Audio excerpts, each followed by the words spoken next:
नमस्कार। प्रस्तुत है आज का चिंतन। मानव जीवन में उपासना का बड़ा महत्व है। उपासना से सद्गुणों का विकास होता है और यावत परमात्म दशा प्राप्त होती है। सद्गुणों के विकास के सबसे प्रधान साधन है गुणी व्यक्तियों का आदर, भक्ति, पूजा, सेवा और गुणों की आराधना। आराधना और उपासना एक ही है। उपासना का अर्थ है समीप बैठना और वह दो तरह से होता है। नंबर 1, परमात्मा या सद्गुरु के पास बैठना और नंबर 2, आत्मा या आत्मीय गुणों के पास बैठना। वास्तव में हम इन दोनों तत्वों से बहुत दूर बैठे हुए हैं। परमात्मा को तो हम भूल से गए हैं। कभी दुख दर्द के समय ही उसका स्मरण हो आता है। यदि उसके नाम की माला भी फेरते हैं तो हमारा मन इधर उधर भटकता रहता है, इसलिए हम परमात्मा के समीप नहीं पहुंच पाते। इसी प्रकार सद्गुरुओं के पास पहले तो हम अधिक समय बैठते ही नहीं हैं, और बैठते हैं तो भी मन घर और बाहर के कामों में लगा रहता है। उनकी वाणी को हम जीवन में स्थान नहीं देते। उनकी साधना से हम प्रेरणा ग्रहण नहीं करते, उनकी उपासना करते हैं। यह कह ही कैसे सकते हैं। आत्मा से भी हम बहुत दूर हैं। उसके दर्शन एवं अनुभव का प्रयत्न नहीं करते, शरीर को ही सब कुछ समझ बैठे हैं। इसलिए आत्मा की उपासना हम नहीं कर रहे हैं, यह निश्चित है। उपासना और वासना में विरोध है। अतः जहाँ तक तुम्हारा मन वासनाओं में भटकता है, वहाँ तक सच्ची उपासना हो ही नहीं पाती। बाहरी दिखावा तो ढोंग है, उपासना नहीं। उपासना में उपास्य के साथ तल्लीन हो जाने की परम आवश्यकता है। जब तक वह स्थिति प्राप्त नहीं होती, साधक का चरम विकास नहीं हो जाता, और उस स्थिति को प्राप्त करने के लिए इंद्रिय निग्रह की अत्यंत आवश्यकता है। जब तक इंद्रियों के विषय भोगों में हमारा मन लगा रहता है, तन जुड़ा रहता है, तब तक उपासना में तल्लीनता नहीं आ सकती। इसीलिए सभी धर्मों में इंद्रिय दमन को महत्व दिया गया है। इंद्रियों के बहिर्मुखी होने से हमारा मन चंचल रहता है। कभी सुंदर पदार्थों या रूप के दर्शन में मन ललचाता है, कभी मधुर गायन को सुनने के लिए हम बड़े उत्सुक हो जाते हैं, कभी विविध रसों का आस्वादन करने को जिह्वा की लोलुपता नजर आती है, कभी सुगंधित पदार्थों के प्रति आसक्ति देखी जाती है, और कभी कोमल वस्तुओं के स्पर्श के लिए मन ललचा उठता है। इस तरह पांचों इंद्रियों के 33 विषयों में मन भटकता रहता है। तब उपासना में तल्लीनता कैसे आएगी। जैन धर्म में संयम और तप को बहुत अधिक महत्व दिया गया है, और इसका प्रधान कारण इंद्रियों का निरोध करना ही है। संयम के 17 प्रकारों में 5 इंद्रियों का दमन सम्मिलित है ही, और तप का अर्थ भी है इच्छाओं का निरोध। इसमें भी इंद्रिय दमन की प्रधानता है। पांचों इंद्रियों में एक एक इंद्रिय पर भी अंकुश न रहने से कितना दारुण दुख उठाना पड़ता है, इसके विषय में हाथी, हिरण, मच्छ आदि के दृष्टांत दिए गए हैं। और यह कहा गया है कि जब एक एक इंद्रिय की विषयासक्ति का परिणाम दारुण है, तो जिनकी पांचों इंद्रियां छूट के साथ विषय भोगों में लगी हुई हैं, उनका क्या हाल होगा, यह तो प्रत्येक व्यक्ति स्वयं सोच ले।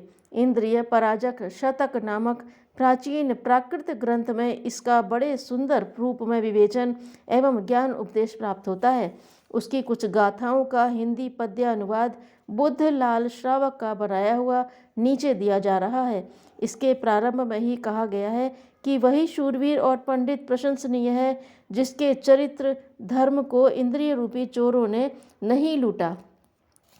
शूरवीर पंडित वही, सदा प्रशंसागार, चारित्र धन जाको नहीं, हरत अक्ष वटमार। दूसरी गाथा में कहा गया है कि इंद्रियां चपल तुरंग के समान हैं, दुर्गति के गर्त में वे खींच ले जाती हैं। यह जानकर सत्पुरुषों के वचन रूपी लगाम से इंद्रिय रूपी घोड़ों को वश में करना चाहिए। इंद्रियों को थोड़ी सी ढील छोड़ने पर भी बहुत दुख उठाना पड़ता है। तुच्छ विषय भोगों में सुख नाम मात्र का है, दुख का पार नहीं। देवलोक के देव इंद्रिय दमन नहीं कर सकने के कारण ही मोक्ष नहीं पा सकते, विषय भोगों में ही वे लगे रहते हैं। अतः व्रत नियम ग्रहण नहीं कर पाते। मनुष्य व्रती बनने के कारण मोक्ष पा सकता है। सभी व्रत नियमों का भी उद्देश्य है इंद्रियों का निग्रह। जब तक इंद्रियां वश में नहीं, तब तक न तो अहिंसा धर्म का पालन हो सकता है, न कि अपरिग्रह आदि का ही। अधिकांश पाप इन इंद्रियों के विषयों की आसक्ति के कारण ही किए जाते हैं। साधना में चित्त की एकाग्रता और अंतर्मुखता की बड़ी आवश्यकता है और विषयासक्ति वाले व्यक्ति की चंचलता मिट नहीं सकती, क्योंकि कभी अच्छा खाने की इच्छा होती है, कभी देखने सुनने की आदि की। इच्छाओं का अंत नहीं, एक की पूर्ति हुई नहीं, दूसरी अनेक इच्छाएं तैयार। अतः उपासक को इंद्रिय निग्रह अवश्य करना चाहिए। इंद्रिय निग्रह का अर्थ है बाह्य पदार्थों के आकर्षण को कम करना, अंतर्मुखी बनना, विषयों की ओर दौड़ने वाली इंद्रियों को रोकना। इंद्रियों का निग्रह करके हमें उन्हें अपने वश में लाना है।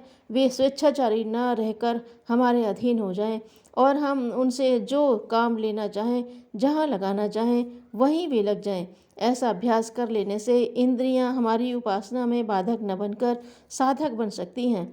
अपनी इंद्रियों के सदुपयोग करने की कला यदि हम सीख लें तो इस शरीर और इंद्रिय के द्वारा हम आत्मोत्थान कर सकते हैं। कानों का विषय है सुनना, अतः यदि हम विषय विकार वर्धक और मन को चंचल करने वाली क्रोधादि काषाय राग द्वेष उत्पन्न करने वाली बातों को न सुनकर सत्पुरुषों की वाणी को सुन लें तो हमारा उद्धार सहज ही हो सकता है। इसी प्रकार अन्य इंद्रियों का भी हम सदुपयोग करके अपनी उपासना को आगे बढ़ा सकते हैं।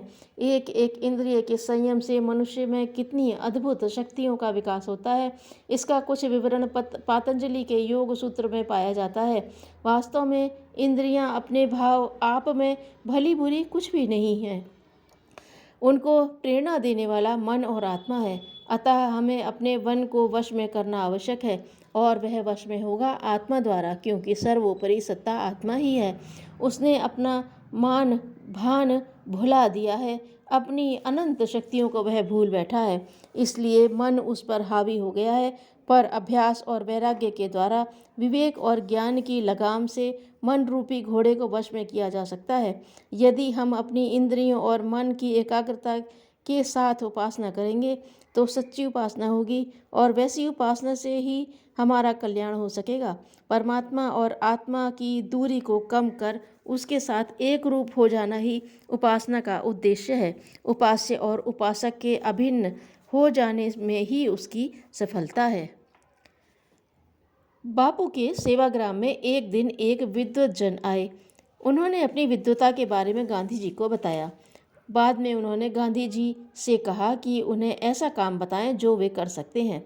बापू ने उनसे कहा, यदि वास्तव में उनके पास समय है और वे सेवा करना चाहते हैं तो आश्रम के प्रांगण में झाड़ू लगाएं अथवा गेहूं पीस दें। अपने को प्रकांड विद्वान समझने वाले उन सज्जन के अहम को चोट तो लगी, पर बापू ने उनके जीवन की विचारधारा बदल दी।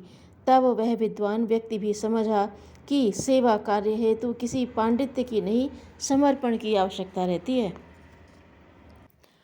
शांतिपूर्वक जीवन जीने के लिए अपनी मनः स्थिति में परिवर्तन करने की आवश्यकता है। धन्यवाद।